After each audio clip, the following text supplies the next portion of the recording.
Faly miarabanao manaraka ny météo-tsika misy ndray zany filazana miloko mavo no ny avinalin-drano aty amin'ny morotsiraka atsimo ny nosy aty Morombeka aty amin'ny morotsiraka ny Vangaindrano aty ny antony moa zany fisina alin-drano avy any atsimo andrefana koa iangaviana ny mpampiasa ranomasina mba hitandrina manoloan'izay satria dia mety ho tafiakatra any amin'ny 7 metatra ny avin'onja manomboka ny Rapiso ary iangaviana ihany koa anaraka ny toromarika omeny tompona andraitreny fotony zany isoroantsika ny loza mety hitranga manoloana izay alin-drano izay ny eto Madagasikara kosa indray raha ny sary azo tamin'ny zana-bolana maina amin'ny ankapobeny zany ny andro nanomboka tamin'ity androandroany ity na dia nisy ara ny araona taty amin'ny faritra ny atsimo atsinanana sy ny aty amin'ny faritra ny Amorimania Hotomatsiatra sy ny any Avakinankaratra iny zany. Ny Rapiso mbola mitohy izay andro zay saika mbola mitovitovy amin'io zany ny volinandrotsika satria mbola mitohy hatreto ty araona hitantsika ato atsimo atsinanany nosy ity fa manomboka ny voalohany volana sy faharoa volana kosa indray dia manomboka miditra indray aloha ny alizay vokatrizay zany atsapana vidinana indray ny maripana indrindra ny ambony indrindra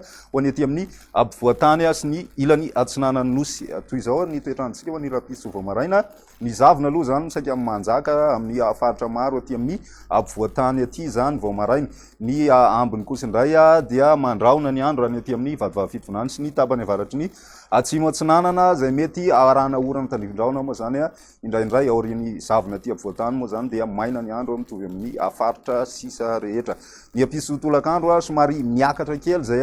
raona arahina orana tandrivindraona aty amin'ny morotsiraka zay zany hoe mitatra makaty amin'ny morotsiraka ny